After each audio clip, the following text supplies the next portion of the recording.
It's Red Eye Radio. Gary McNamara and Eric Harley talk about everything from politics to social issues and news of the day. Whether you're up late or you're just starting your day, welcome to the show. From the Uniden America Studios, this is Red Eye Radio. All across America and around the planet, we are Red Eye Radio. He is Eric Harley, and I'm Gary McNamara. Good morning. Hi. Hello. We're back from vacation. We are. We may have a little bit to talk about this week. Just a little. You know, we were talking about, we had played the audio cut last hour from CNBC and the debate on unrealized capital gains. Mm-hmm. Mm-hmm. And we got into a discussion about it. And I want to just go to Jim in Florida to address a question that he has. Jim, welcome. You're on Red Eye Radio. Hi. Good morning, guys. Hey, good morning. So I'm not sure if you realize, maybe I'm incorrect, but there is a tax on future earnings, which is estimated tax on your investment income on a quarterly basis. We were penalized last year for not paying estimated tax on certificates of deposit that we realized a gain on. So we waited to the end of the year, till obviously April, to figure out exactly how much we made in total on all of our investments, and the government went backwards and penalized us for not paying it in the first quarter for the the income that we made on that certificate of deposit. Mm-hmm. And what happens if you overpay your estimated taxes?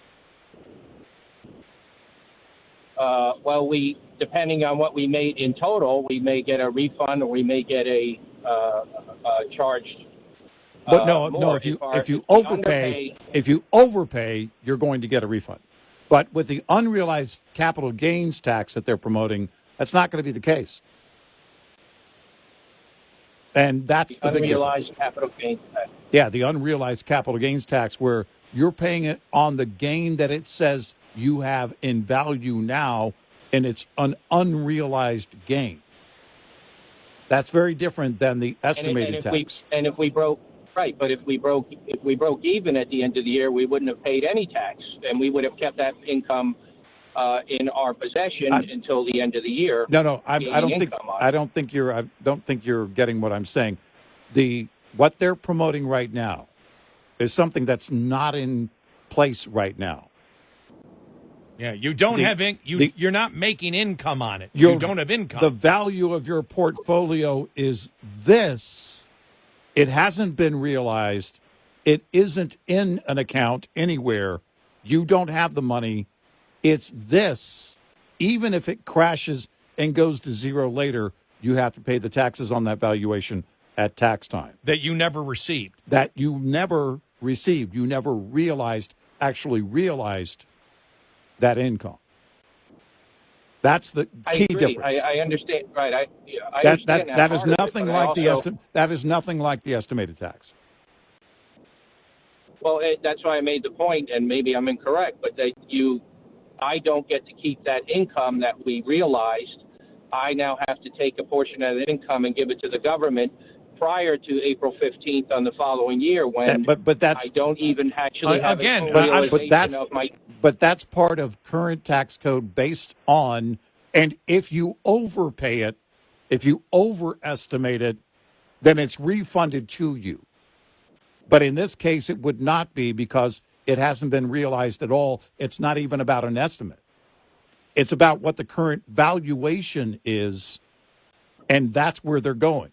That's where they want to go with this. That's very different than what you're doing or what you're describing. Well, we can agree to disagree. Because it's not about opinion here. Yeah, Jim, this is what they're promoting. It's not. This is why it's dangerous. This is why it's dangerous. Well, you're making it sound like we don't know what estimated taxes are. We know what estimated taxes are. We've dealt with it for years. Well, don't get angry. I'm not. Well, if you're it is frustrating, because this is why they could get away with it. But if your Right, if but your I'm taxed. I don't portfolio even is get a 1099. if your portfolio I don't. is if the gains are right now on paper $500,000, they want you to pay that taxes on the 500,000, and then 6 months later it crashes to zero. That doesn't matter. You already paid your taxes on the unrealized capital gains. Now, they can't get away with it, but it's what they want to do. Yeah, it's not going to happen, but it's what they wish to do. And that's very there's a different difference than between estimated income. taxes. There's a complete difference between income and unrealized capital gains. Complete difference. I understand the difference. Thank you. Thank you for the clarification. And that's really not my point. My point is that we do have a form of it, in that I am forced to pay an estimated tax when I could easily pay that tax. But that isn't unrealized. This is their argument, by the way. This is why this is how they're trying to argue it. This is how they're trying to win it, by saying, "Well, it's the same form of something we're doing now." No, it's not. Completely different. But No, thanks it for your isn't. call. We're not. Yeah, gonna, we appreciate it. You know, I don't know what to do. You think it's an opinion? That's the thing that got to me. Right. You know, well, we agree to disagree. There is no agreeing to disagree. It's two different things. It's fact. Right. Estimated taxes is a completely different ballgame than unrealized capital gains that you have received nothing on. Exactly. If you overpay your estimated taxes, you'll get a refund when you file your tax return. Every year, I get a different amount for the quarterly payment that the IRS wants from me. It's wrong every year. Right. And it's way over what I'm going to end up owing. I don't pay it. Right. I don't pay that amount. Sometimes I pay the estimated, what I believe would be the estimated tax. And if I'm underpaid by a certain amount, I'll get penalized for it. Mm-hmm. But unrealized capital gains is not estimated income. Right. Because that's based on income that they're estimating you're going to get, and you've got to figure that out yourself in your taxes, or your accountant does that and says, well, no, it's not going to be that amount. Well, and many people will tell you, and make sure that you do your due diligence there, because you don't want to give the government an interest-free loan. Right. You don't want to overpay, because you'll get the money back, but they're not paying interest on that. So that's why a lot of people are okay with paying the penalty and not paying the estimated or quarterly tax. They're okay with paying the penalty, because I'm not going to give the government an interest-free loan. I mean, the last 3 years, I'm done with the tax. I'm done, and they go, okay, here's the estimate of your quarterly payments for the next year. And I'm like, you're out of your mind. Right. It's not. In the last 3 years, I haven't paid any. No, estimated, even though they tell me I've got to pay. Every single time I do my taxes. Yeah. Here's the forms. Yeah. And here's what you're, nope. Yep. And I figured, absolutely not. I figured out, I go, nope. And they actually give me the estimated amount. It's like, well, no, that's right. I have no idea where they're getting the number from. Right. I can't tell you. Look, again, that's the idea. Because what is beyond taxing generations that haven't been born yet? It's with unrealized capital gains tax. It's taxing profits that haven't happened yet, money that hasn't even been realized at that point. It's valuation. And it changes all the time. There's the problem, is that when people say, well, okay, it's just, if they're resigned to the idea that, well, they're just going to be doing something we're already doing. It's an extension of what we're doing. That's the danger. And it's, by the way, how they get things done on the left. They already have people on business channels, on financial channels, that are arguing in their favor. These are people that do this for a living and are arguing in their favor. I guess they don't have any self-preservation mode, because if you were to do this, if they were to get away with it, which they won't, but if they were, then your job would be gone. And maybe they can argue this because they know that they can't get away with it. Maybe it's easy to argue for people on financial channels because they know it won't ever happen. So go ahead and just promote it because you want to stand behind the candidate on the side you support. I can't tell you. Either that or they're completely clueless. Well, as I said, it's not going to happen. We played that to show her ignorance. Right. Of how economics works. Right. And her ignorance that, she doesn't even know where the money for government jobs comes from, or where the money that goes to government comes from. Right. That was the initial thing. Right. We just wanted to go to that one caller, right, just to clarify everything. Right. So, yep. There you go. Yep. All right. More news out there. Can't forget this one because I don't know how this impacts people unless you're our age. Alan Dershowitz announces he is leaving the Democratic Party, citing anti-Zionist DNC. Attorney Alan Dershowitz says he is leaving the Democratic Party after being disgusted by the recent Democratic National Convention, which he described as anti-Zionist. He criticized the convention for giving legitimacy to anti-Israel speakers and anti-Israel protesters outside the convention in Chicago last month. Yeah, right. And he's also said he probably won't disclose who he's going to vote for. Now, that could be a couple of things. He doesn't want to come out and say, I'm voting for Trump, because he doesn't have the guts to do it. Or he believes that the backlash. I mean, look, if he's citing the anti-Zionist reason and the radicals that are on the left and run the Democratic Party, then he's already taking on right now what I would say is the hottest challenge. Voting for Trump, is just a part of that. So I don't know if I think is what he said was he's unsure if he'll talk about who he's going to vote for. In other words, probably not an endorsement, and he may never talk about it. It was the most anti-Jewish, anti-Israel, anti-Zionist convention I've ever experienced. They had more anti-Jewish people who were speaking, starting with Alexandria Ocasio-Cortez, a miserable. Well, we said, where's the joy? She was angry. Biden was angry. A miserable anti-Zionist bigot. Where's the joy gone? Where's the joy? I haven't heard them talk joy. Did they talk joy in the last couple of days? Even joy isn't joyful. Joy Behar. She's not joyful. You can't even find joy with joy. AOC, a miserable anti-Zionist bigot, Dershowitz said.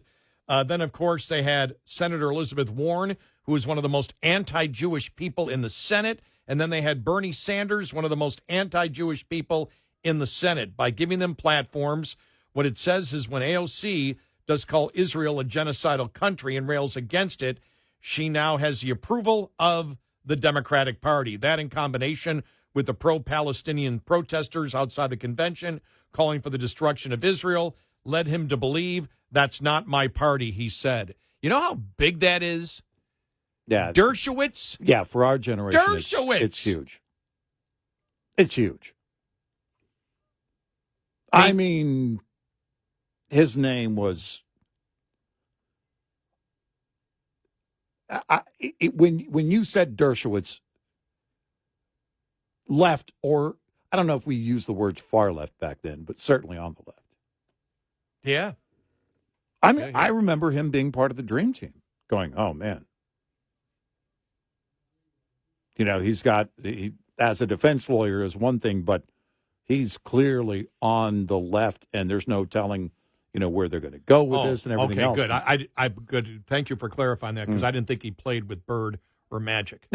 Yeah.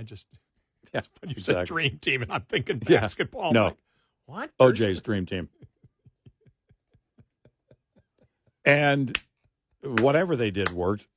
Johnny Cochran or whoever it was that, where you want to chalk up the win. But during that entire thing, I mean, Dershowitz kind of stood out to me, in fact, on the Dream Team because he was solidly on the left. Oh, yeah. And I just thought to myself, man, where are they going? Where are they going? Where are they going? With the whole OJ defense.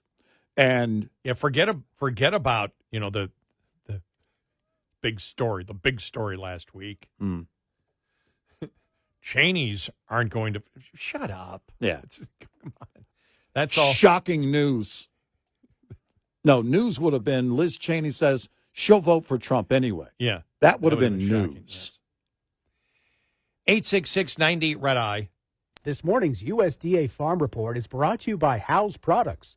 Tested, trusted, guaranteed since 1920. In a year expected to produce between 17 and 24 named tropical storms in the Atlantic Basin, as of September 1st, only 5 named storms were recorded, 3 hurricanes. A myriad of climatic conditions are behind the slower than expected start. But as USDA meteorologist Brad Rippey notes, conditions are becoming more favorable for increased Atlantic tropical storm activity between now and season's end, November 30th. The African monsoon will shift southward with the season. That happens every year. And then we'll just have to see how the atmospheric structure plays out. If we can get some cooler air aloft, and that should also begin to occur with the seasonal change into autumn. That could also lead to more favorable conditions. So we are still expecting an above average hurricane season in spite of this quiet start. I'm Rod Bain reporting for the U.S. Department of Agriculture in Washington, D.C.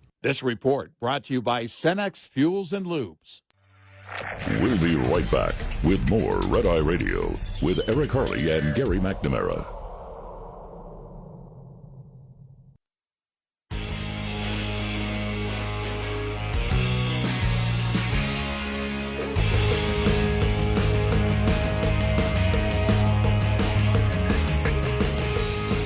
It's Red Eye Radio.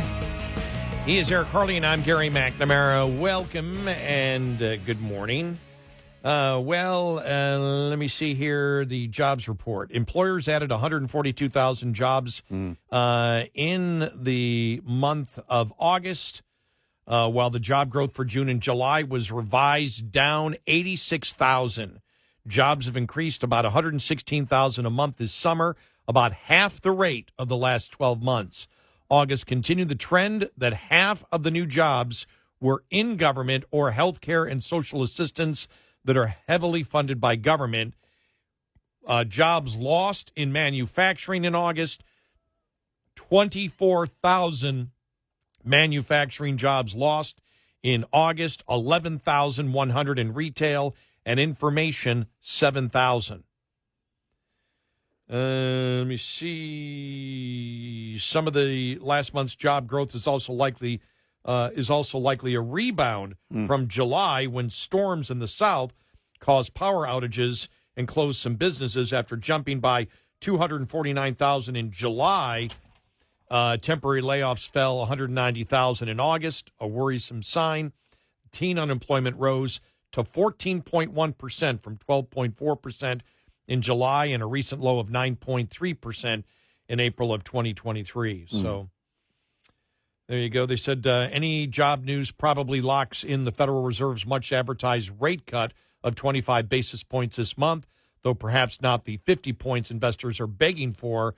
We'd err on the cautious side, given that inflation continues to be above the Fed's target.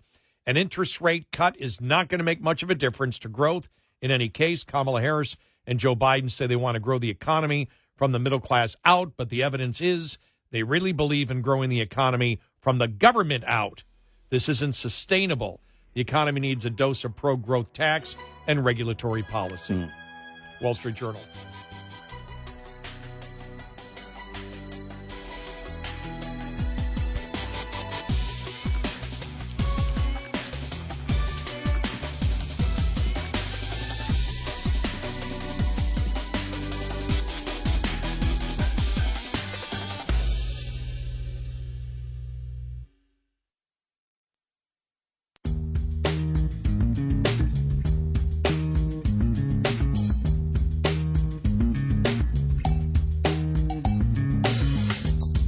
You're listening to Red Eye Radio from the Uniden America Studios.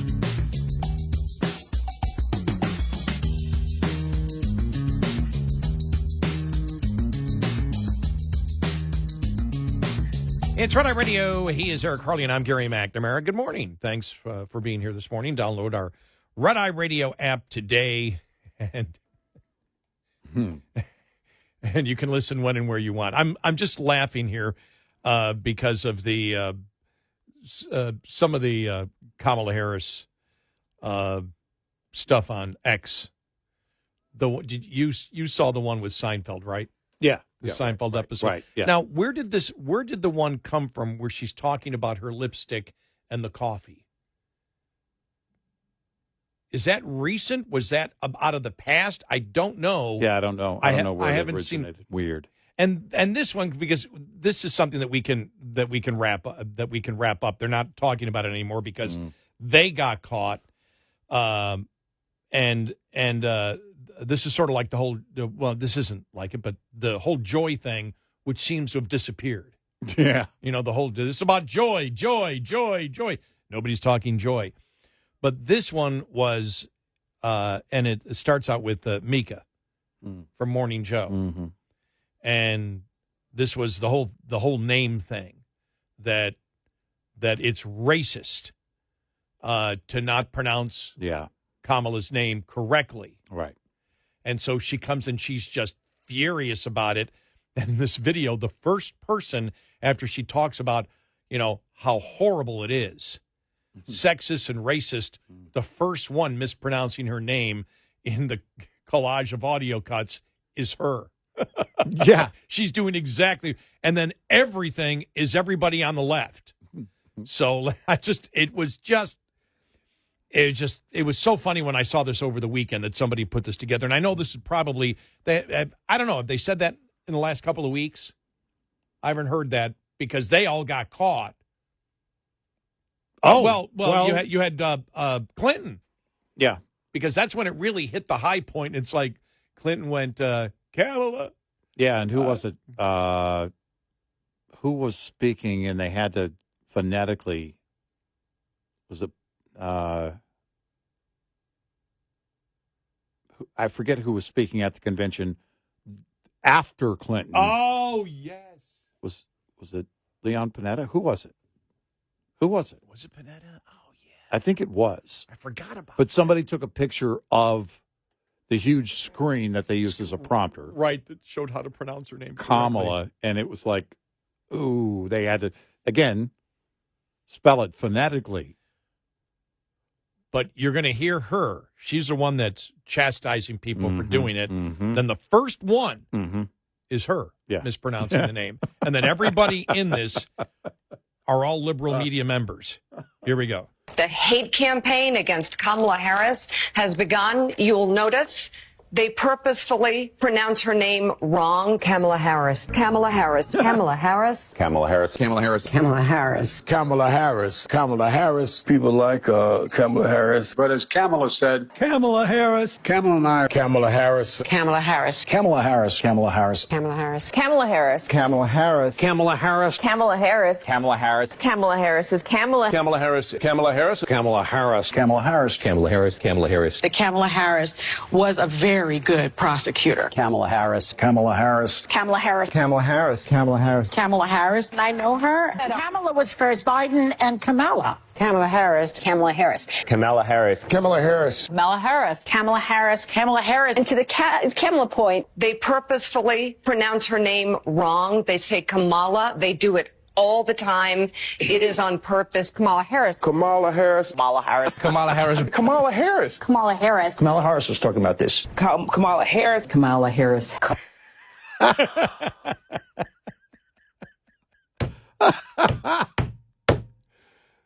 There's zero self-awareness. Just none. None at all. Just none. Oh, man, is that funny. Yeah. Oh, man.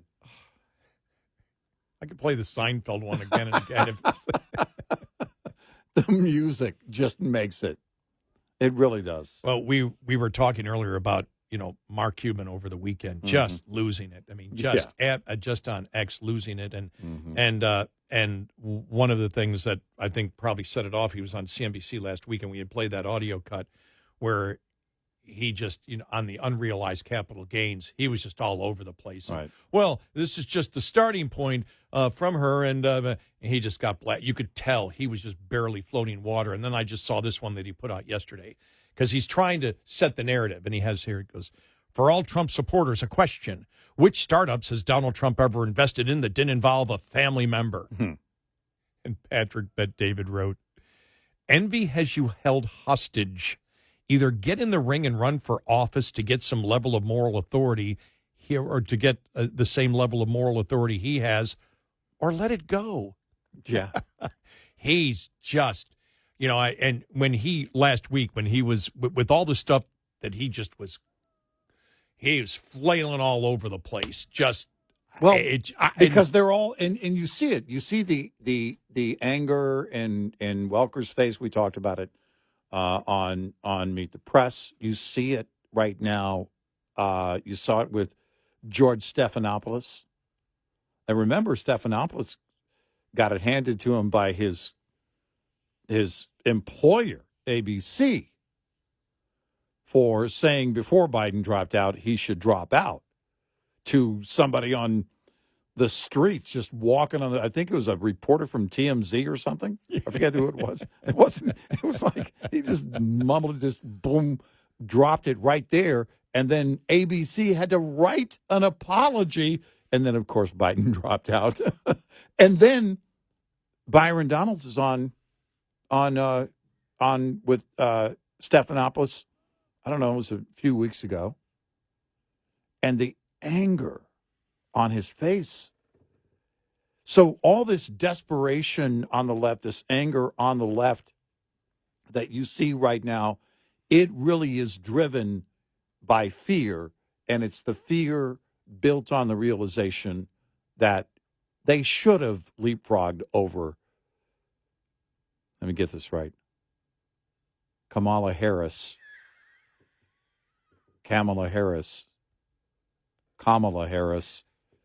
Hey, make sure, Alan, you fix that in post. And then, whichever the right one is. and I did all three. And then, because you could feel the buyer's remorse. I don't think there was a greater piece of evidence since the convention than Jon Stewart's analysis of the convention. And his audience roaring with laughter as he was picking apart the entire convention. It wasn't just about Harris. And his audience, a very liberal audience, was roaring with laughter. They were affirming what he was saying, his analysis of it. And she, right now, is the leader of the party. I mean, technically, Biden would be, but really? No. It's her. Let me play the one with Cuban again. All right. Because he's just losing it. But here's where he's just flailing, trying to defend Harris, and can't because he disagrees completely with taxing unrealized gains. Right. And then he goes on to say, but this is just the beginning. This is a starting point for her. She's just starting at this point and going, and they're having none of it. Right. Here we go. There's a whole bunch of folks in the Valley who I've been in touch with in the past week on this unrealized tax issue, gain issue, and where we've talked about, those who are taking loans against their unrealized stock, et cetera, et cetera.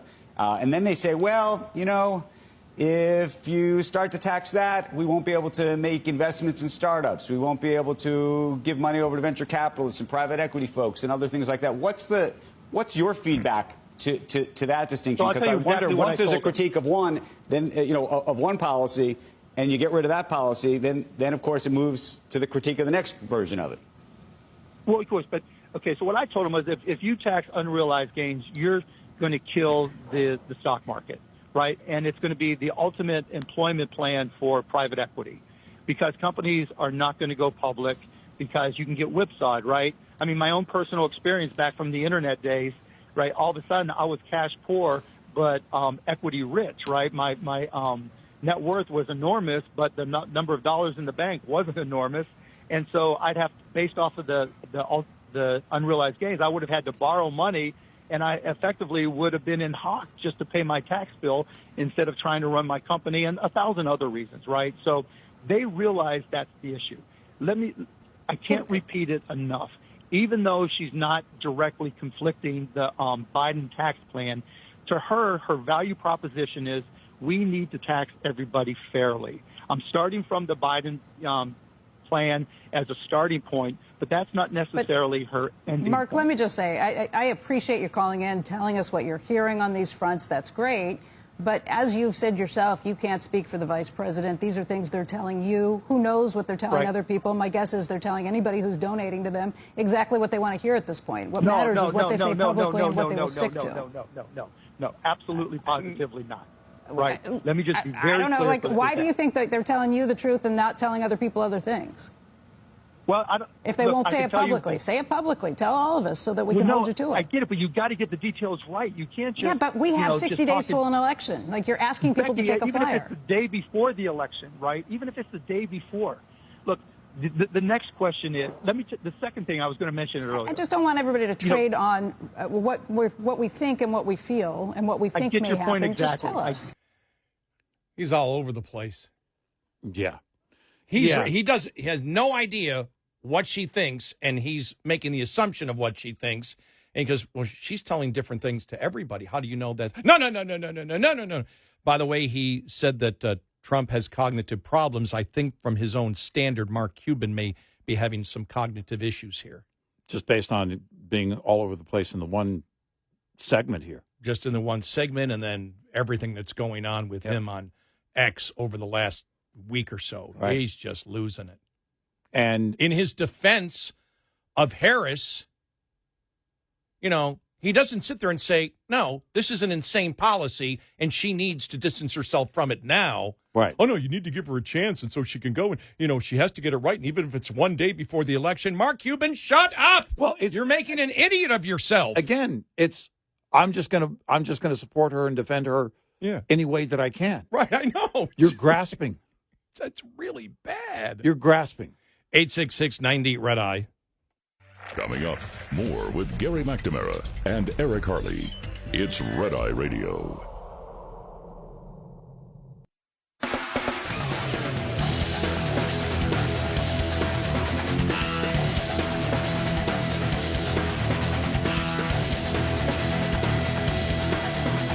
It's Red Eye Radio.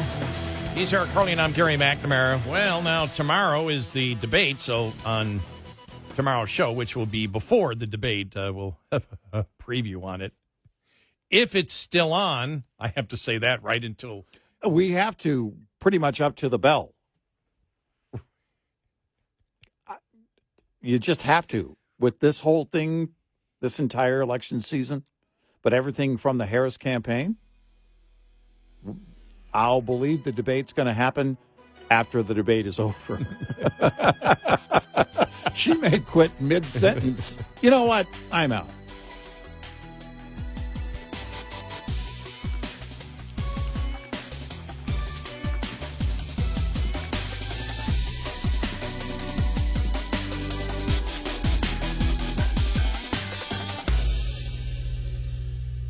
This is Red Eye Radio on Westwood One.